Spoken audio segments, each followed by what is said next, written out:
मैं ये नहीं चाहता, सुनो मैं ये नहीं चाहता कि तुम कभी खुश ना रहो, बल्कि मैं तो चाहता हूँ कि अल्लाह पाक तुम्हें हमेशा खुश रखे। जहाँ भी रहो मुस्कुराती रहो। अल्लाह पाक से दुआ है, अल्लाह पाक तुम्हें एक खूबसूरत सा बेटा दे और तुम उसकी परवरिश में कोई कमी न रहने दो।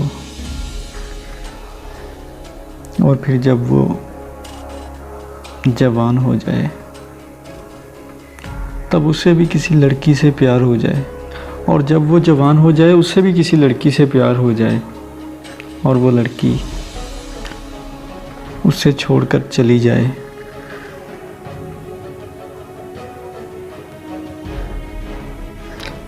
और वो लड़की उससे छोड़कर चली जाए और तुम्हारा बेटा उसे देखने के लिए पल पल तड़पे।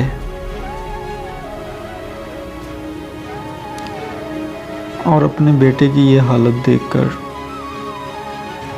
तुम्हारा कलेजा फटने को आए, और तब तुम्हें पता लगे धोखा देना कैसा होता है।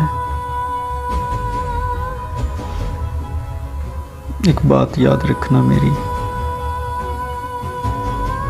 मुकाफते अमल होकर ही रहता है।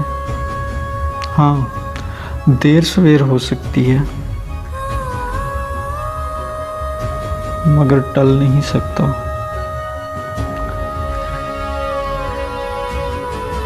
आज जो अपने हाथों से कर रही हो खेल तमाशा समझकर, कल यही आंसुओं की सूरत निकलेगा आंखों से पानी बनकर।